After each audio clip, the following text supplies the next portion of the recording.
SNT అనుకుంటా pharma కంపెనీలో ఘోరంగా చనిపోయిన 18 కుటుంబాలని, అలాగే 36 కుటుంబాలు గాయపడితే విశాఖపట్నం మెడికోర్ హాస్పిటల్ విజిట్ చేసాం, కేజీహెచ్ విజిట్ చేసాం. స్టీల్ ప్లాంట్ లోపల ఉన్న ఫార్మా చాలా దూరం అయినప్పటికీ అంత దూరం వెళ్ళి తిరిగి వచ్చాం.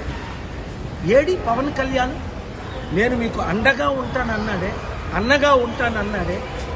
ఈ ఎన్వైరన్మెంట్ మినిస్టరే పవన్ కళ్యాణ్ డిప్యూటీ సీఎం కదా. 48 గంటలు అయినప్పటికీ ఎక్కడో గ్రామ పంచాయతీలో మీటింగులు పెట్టుకోవడం బట్టి. రెండో విషయం, ఈరోజు మరల పరవాడలో ఇంకొక విషయం, 2 years బ్యాక్ కెమికల్, ఇలాగ ఎన్ని వందల ప్రాణాలను వీరు చంపుతారు. దీనికి ప్రికాషన్ ఉండొద్దా? తగిన చర్యలు ఉండొద్దా? ఏదో చనిపోతే ₹1,00,000 5 లక్షలు ఇవ్వడం, ఏదో ₹1,00,000 అనౌన్స్ చేశాడు. అది కాదు. నేను ఆంధ్రప్రదేశ్ హైకోర్టులో స్పెషల్ స్టేటస్ గురించి లాస్ట్ వీక్ ఏ విధంగా పిల్లేసానో ఇప్పుడు పిల్లేసి మీ కొరకు ఫైట్ చేస్తాను.